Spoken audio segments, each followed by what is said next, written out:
Hi, it's Lee from Aussie Liberty here. Today I'm having a special discussion with a friend of mine. He's you're like the Vice President of Students for Liberty. No, what's your official title? Vice-Chairperson, yeah. Vice-Chairperson.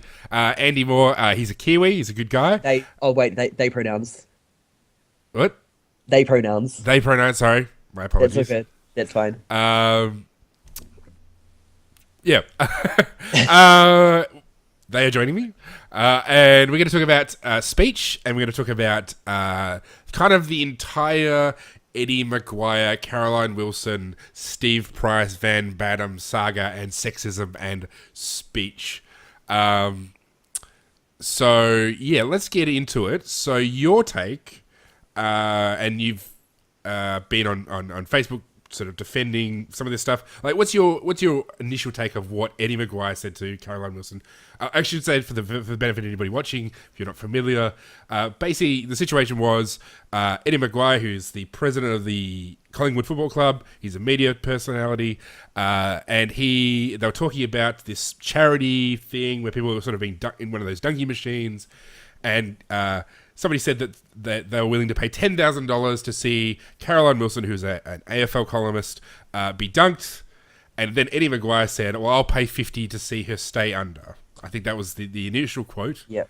Now, what was your take on that? And, I thought it was pretty disgusting, to be honest. And I mean, I think it's pretty disgusting mainly because of the whole context of it. Because it wasn't just the general idea of just like watching someone die.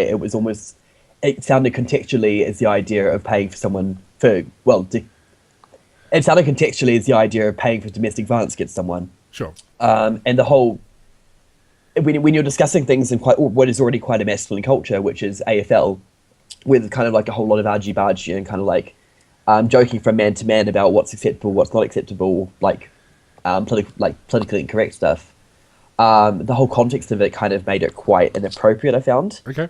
Especially when kind of a lot of the issue, which is already being discussed around domestic violence, a lot of it's already with masculine culture about men not being able to call other men out on like what's an appropriate and not appropriate way to deal with your partner. So I think it was an incredibly bad comment first off to comment on someone's death and say, hey, I'll pay $50,000 for it. Yep. But it's even worse when it was being made in the kind of environment which already needs to change. Sure. So it's kind of like a double blow, I guess, from my opinion. Sure. Yeah. I guess my take was a little bit different. So I guess, I mean, I won't disagree. It was like, I basically thought it was a really mean thing to say.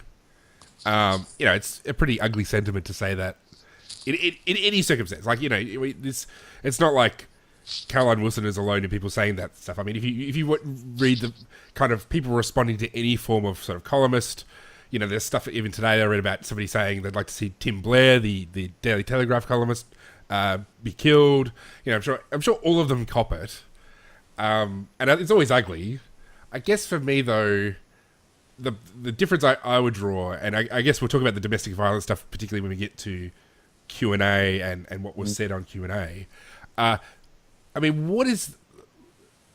Surely there is a point, though, that, public figures, saying mean things about public figures is a little bit different. Like, if Eddie had said something like that about just some random girl, like, that would be, I think, a pretty horrible thing to say. But Caroline Wilson, she's a public figure. She writes op-ed pieces. I imagine she's being very critical of Eddie McGuire. He's a very easy man to criticize. Isn't there a point where you say, well, okay, he said something mean, but it's maybe fair is not the right word, but like it's sort of maybe part of not the game. I'm trying to sort of think of a way to put it, but it's part of maybe not acceptable discourse, but it's within the realms of possibility. Like you can say mean things about, well, can you say mean things about public figures? I think you can say mean things. I think you can possibly joke about what someone said, but I think calling for someone's death is really almost, well, not calling someone's death, but saying I'd happily pay to watch someone die. It's really pushing it. And I think generally, whenever someone says that, I mean, I think it was a lot more intense here because we're talking about, again, the kind of power dynamics which are involved. Sure. And the kind of culture it's in kind of makes it a lot more intense. But I think generally, if someone went out there in another situation and called for someone's death, or it's not caused someone's death, but joked about it in a happy manner, that would be called out as well. I generally think there's probably not a place for that. I think there's kind of like maybe like space to take the piss of someone, or basically say that they'd happily see them off the political stage, or happily see it if they like, I don't know, like say that they think like the world would be a lot better if they just shut up or something like that. Like that would be fine. But I think to go so far as to, you know, joke about violence against someone is a bit gross, I think. Okay. Yeah, in my opinion, again. Yeah. I mean, yeah, I guess. Okay, I mean, I don't really want to be defending Eddie McGuire. Like, he's a bit of a. I mean, I think always everybody thinks he's a tosser, so I'm not coming to his defense because he needs me to come to his defense. I mean, like for me, for example, like I know on my own Facebook page I've commented saying, you know, if the choice is between Trump and Clinton, I'd rather nuke the White House. Like, you know, nuclear weapons are not like, you know, like so how would that be? At the same time, though, like those people, when we're talking about like Trump is Hillary, we're talking about political environment where I guess kind of they're taking our money, they're controlling our services, and I guess they've kind of got power over us. It's a bit different, okay, I guess. But rather, they're kind of isolated figures who kind of exist within like the realms of media and footy. It's kind of like it feels like kind of a lot different, I guess. Sure. Not to say that I'm legitimizing violent revolution here. Well, but to say that's for the other podcast. Yes, totally. But I guess it's a bit different to say to joke about violence about people, the joke about violence against people involving violent structures against us, as opposed to people who don't really have any violent connection to us. If you get what I mean. Yeah. Okay. So, I mean, isn't there an argument to say though? So, Caroline Wilson, she's a columnist in like the biggest, I think it's actually the biggest circulated, or the most widely circulated newspaper in Australia, and it's the most footy mad. You know, it's basically the newspaper for footy. So it's not like, you know, again, like it's not like she is this impotent person. Like she herself has a fair bit of sway. Like you don't hire, I mean, and I think she's been a columnist there for quite a while. Like it's not, you know, it's not like she's a token person on this team. Like she's earned her place. Isn't there an argument to say, well, you know, maybe she's not, again, it's like if it was just some random girl, it would be different. But this is saying something mean about a very public figure who has a platform, in multiple platforms, in fact. I mean, I know she's been on television as well. Like, she was a co-host on like some of the footy discussion shows. Does that make it different, or you know, like, does that change? I don't know. I think the idea kind of troubles me a bit. Like the idea that suddenly you can become so public that you merit joking about violence towards you. Like, well, I guess like it's from what it sounds like for you, it's not so much about like it's more about power and the dynamics of power. Yeah. So I mean, like, so that's why it's okay to say. I mean, like I don't think I'd ever say it. Like I want to see Hillary Clinton dead. I definitely, you know, like I think that is probably a bit too much. But like in terms of, I could make a joke about nuclearing the White House instead of with her in it. Yeah, I don't know. When you sort of say, well, what's acceptable, you know, from your perspective, and like I think you probably represent a broader viewpoint, which is why I'm talking with you. I would. Yeah, I think again, I kind of come to the idea that, well, I think first off, if you are being a footy commentator, I don't really think you're so divisive. Okay. I think if you're a political commentator, it's going to become a bit different. I think of course, anytime when you enter into the realm of politics, everything's going to be divisive, and naturally, there's going to be more people vehemently opposed to you, and you're going to get more jokes and slander against you. I think, like in the realm of footy, I don't really know why that's there, because I don't think there's opinions in there would be like so divisive as to cause another. I suspect neither you or I are massive sports ball fans, so to be fair, maybe we're not the target demographic for that sort of stuff. So, like, I mean, there's some, for a lot of people, like, football is more important than almost anything else in their life. Yeah. So, like, I guess in that context, having strong opinions, you know, is going to draw flack to you. And, you know, like, I'm totally okay with the notion that maybe Caroline Wilson does cop flack because she's a woman. Like, I wouldn't disagree that AFL is definitely a blokey culture, and it's going to be a lot harder for women to succeed.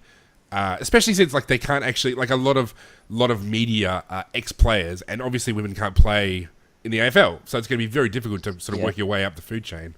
I think overall, like the bigger question is, like does being a public figure in a non-coercive field I guess like commentary. Yep.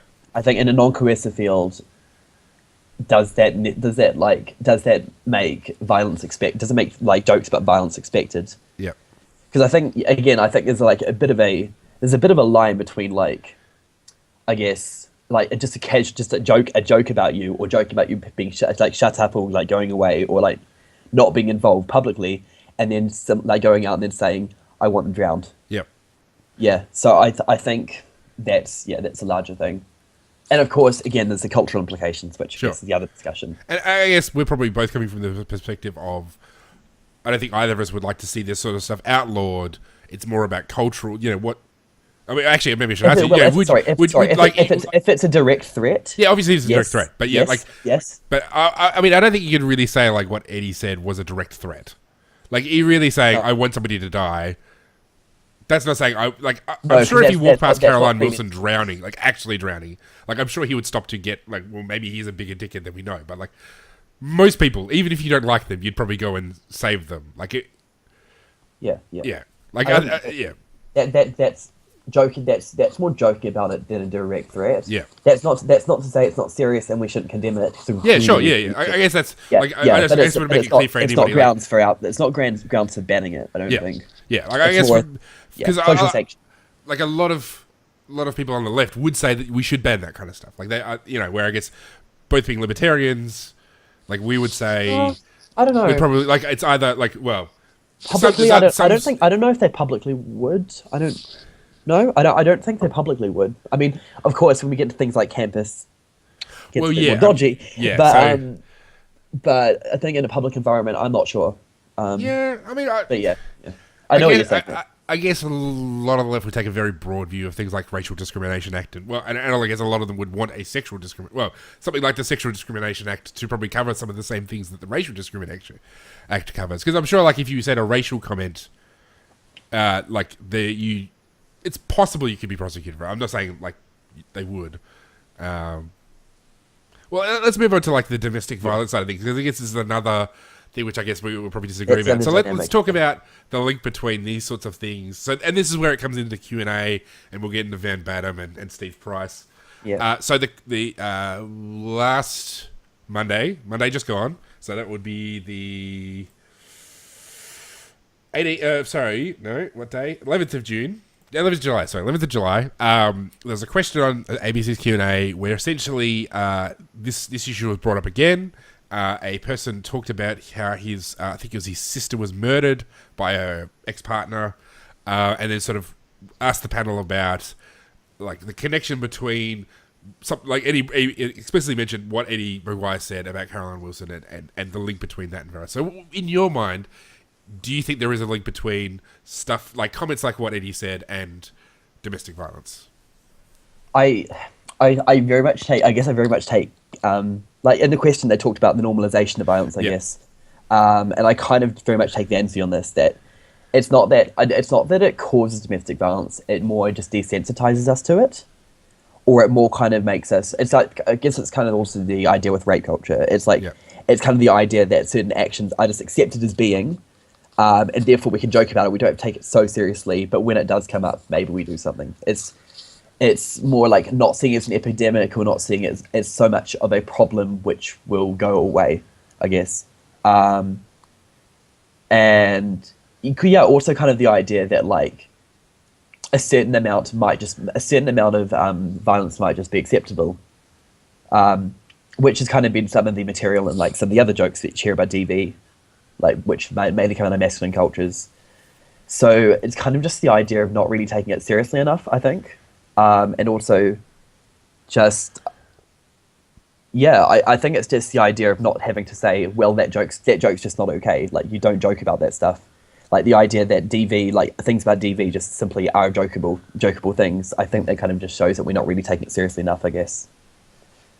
Yeah, so I think in the main I'd probably agree with like what you like. Like if somebody joked about bashing his girlfriend, I'd be like, "That's not funny." Like that's completely. I guess for me though, like I mean, there's a clear difference between what the context of what Eddie McGuire said and domestic violence. Like, I mean, leaving aside, Caroline was being a public figure, but like, in the context is about a charity thing and holding it down. I mean, it was, again, a mean thing, an ugly thing. I guess, I mean, isn't there, like, there is a whole realm of black humor, though. Like, there is a whole, certainly in Western culture, like, we do joke about terrible things. I mean, I think it was Mel Brooks who said, a million people dying is a tragedy. But if a man walks out and falls in a sewer and dies, that's comedy. I mean, what role is there for black humor around death? Yeah, I think. In your view, I think the whole idea is that, like, in order to, like, the best way to actually have black humor coming out and for it to be, like, beneficial to society, I guess, is actually to have the people who are the butt of the jokes reclaim it, I guess. Yeah. Okay. So it's like, kind of like, for example, Indian jokes. If you're going to make an Indian joke, you actually have an Indian person making it rather than having someone who usually makes, like, for example, having a white guy basically say that, like, make the joke at the expense of the other person, like the Indian person. That doesn't really work. And, like, it's the same thing, I guess, for, like, gay jokes, like the kind of reclamation of the last couple of years of, like, I don't know, like the gay horse joke about, like, what do gay horses eat, and then you say hey, and it's basically like joke. That's all right. That joke has started to become funny again because queer people have started making it and they started to reclaim it. So the best way for that to happen is to actually have it reclaimed. I think the issue with domestic violence jokes, if you're going to have them, is that there's still a massive issue with it. And I don't really think, of course, the thing with reclamation of jokes is it comes down to the demographic who are affected by them to take it upon themselves to reclaim it. And I don't think women really want to do that at the moment. They really just want to find urgent, like, responses to the problem. And I think really they want to. I think I can't speak on behalf of them, I guess, but I guess the response mainly at the moment is simply to shut down the jokes which are being made because they just desensitize the problem. I think in terms of the role of black humor in society, I think there really is one. It's just, I think in some of them, in some areas, there are massive issues which need to be addressed first before you can desensitize them, I guess. I think that's mainly it, really. It usually comes down to the group, which is the group. It usually becomes acceptable when the group is a bit of a joke. Reclaims it. Well, if the group's not ready to reclaim it because the issues are already too big, then it's not going to happen. I think it's kind of, what's happening at the moment. I mean, I guess, like, probably two great examples. There's, like, Dave Chappelle and Richard Pryor, two black men who talked about race a lot in their and actually, I mean, I probably know who they are because they had a lot of crossover appeal. Like, they basically performed to white audiences and joked about race. So yeah, I mean, I guess that's actually a pretty good point. Where I think if, I can't even think of a white guy stand-up comedian. There's a lot of white. If a white guy did Dave Chappelle's routine, like, it would not work well. Like, I just want to maybe go back to the link though, just for a sec. Like, how? I mean, like, to what level do you think? How do I put it? Like, I mean, how much do you think?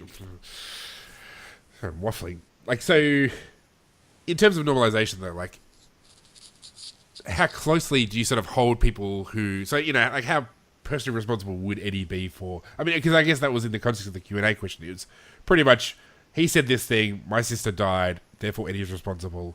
Do you think it's that straightforward?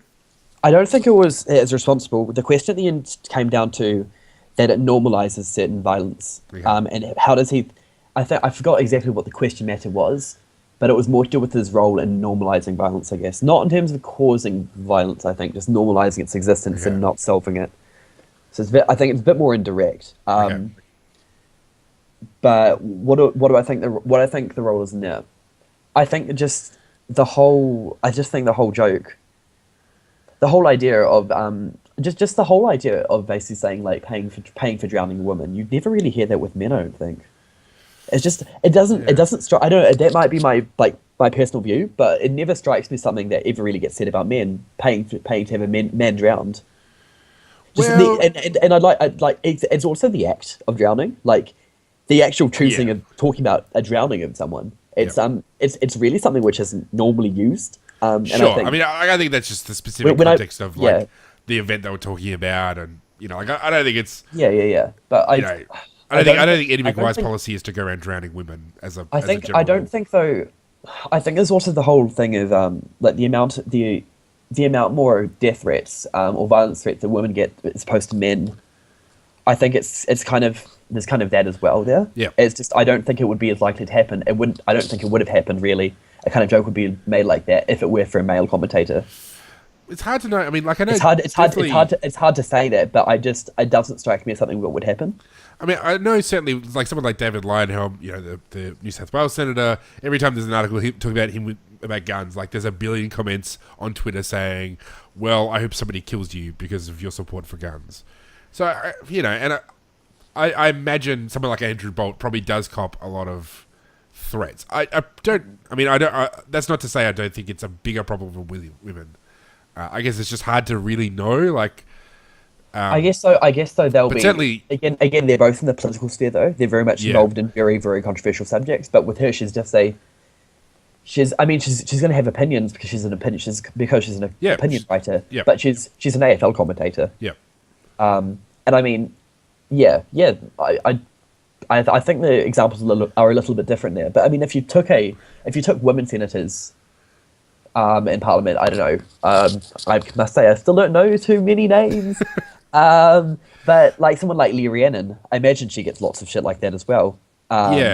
Simply for being it's a lot of the anti-left stuff, but probably because Sarah Hanson Young is probably a better example because she's the spokesperson for the Greens on a really controversial subject, and I would imagine actually I'd be it'd be. I imagine somebody probably has studied it, but I suspect... If I could bring up another example, like, if you could bring up another example, Van Badham. Yep. Sure. Because, I know her. I mean, I've met up with her a couple of times now. But, like, one of the first subjects which comes up is the amount of shit she gets from people and the amount of threats she gets, like, on a daily basis. Yep. Yeah, so... Well, yeah, because I guess Van Badham's an interesting example because she herself is not... she's not... a wilting flower. If you go back, and I know Rena Panahi, I think is her name. She's a conservative columnist. Oh yeah. She shared some stuff on Twitter about screenshots of what Van Badham has said, and it's using the C word a lot, talking about various conservative politicians and writers and stuff. So I mean, isn't there a level of hypocrisy, like in her specific example? And, there's other, I think of someone like Marique Hardy. He's also pretty political, writes similar sort of stuff. A lot of abusive stuff coming out of Twitter. Like, is there a hypocrisy there? Like, I don't think Van really goes so far as to, I mean, maybe there are some things which might come to the contrary, but I don't think Van really goes so far as to recommend violence against people. Violence against, like, certain figures she disagrees with. Maybe shutting down their speech, which I might disagree with. But I don't think it goes so far as to recommend violence. Maybe dishes out some like insults or like quite scarring comments, which I imagine Van does. She's very passionate. But I don't think again that really stoops the level of, I guess, it stoops the level of violence, like to violent threats or deserves violent comments made against her. Mm-hmm. I mean, a lot of it's also just I'd say the same thing for Andrew Bolt and everything as well. I don't think they merit violence. Yeah. The thing is, one of the interesting things though with Van is that her comments come often against her boyfriend as well. And the comments that she does get are very based on her being a feminist and on her being a woman, and a lot of them are very graphic. And go into relationships and everything. It's the sexist dynamics of it are really evident. But I guess that's kind of what it's like, I guess, in the moment to be a feminist commentator.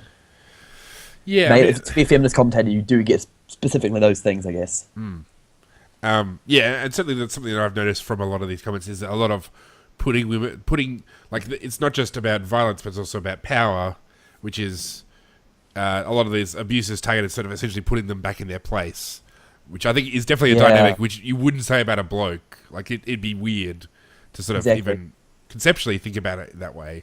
So that's something I definitely would agree with. Shut your mouth, close your legs type thing, really. Yeah. So, like, I definitely, I I think anybody who says that women somehow don't cop a lot more abuse than blokes, I think they're just crazy. Like, it's clearly they do. I think that's kind of difficult to dispute.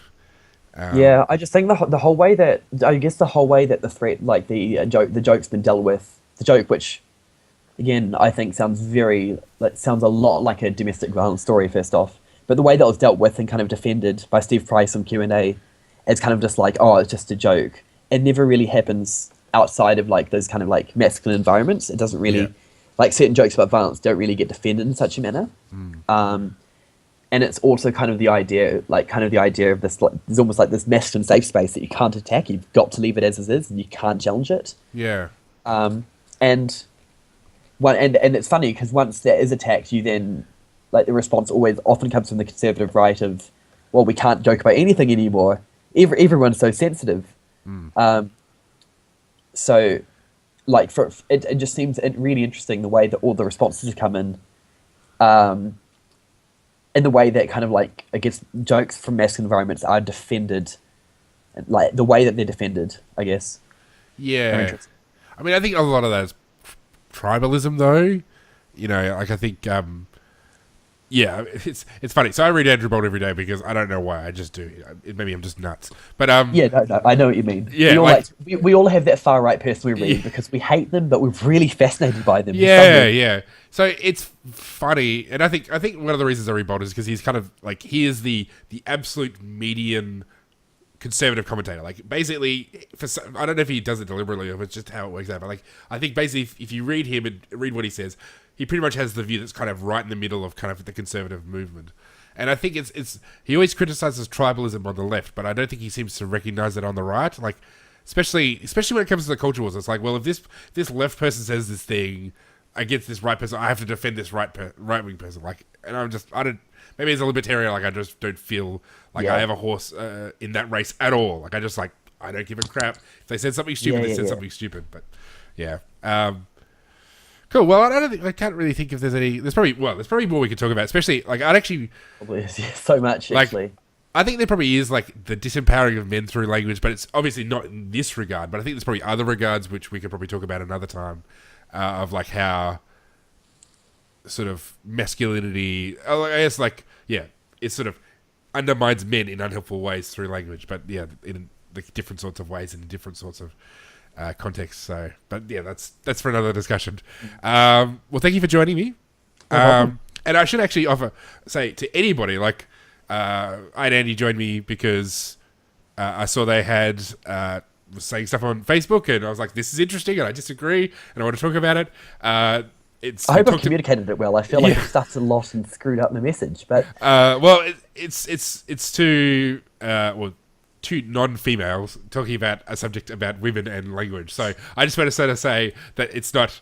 I'm happy to. I'm sure there'll be some women friends that I have who I'm glad to. I just saw that you were talking about it, so that's why. I don't know why I'm defending myself. Anyway, thank you for joining me, and of course, please, if you love this video, please subscribe. Andie, are you on Twitter or anything? Like, if people want to sort of follow you or what you do, is there? I really wish I were. Do you want to give a plug for Students for Liberty then? I will actually. You know what? I will. Okay, if you're a student, you're watching this, and you like liberty, freedom, and you're a libertarian and stuff, awesome. I'd love to hear from you. Type up Australia and New Zealand Students for Liberty on Facebook, or go on anzsfl.com.au. Basically, if you're at university, we want to connect you up with a club, or if you want to start a club, please get in contact with us. We'd love to have you on board. And I should say, we both also appear on the Taking Liberties podcast, which I think I've mentioned before, and I imagine we'll be talking about, we probably might even talk about the Victorian conference, which you just had that'd be fun. So we might be talking about it on Taking Liberty. So if you want to hear about Students for Liberty, you should check it out, and Andie joins us we'll talk about that. All right, well, thanks everybody. Thanks again, Andie, and I'll have more videos up soon. Cool.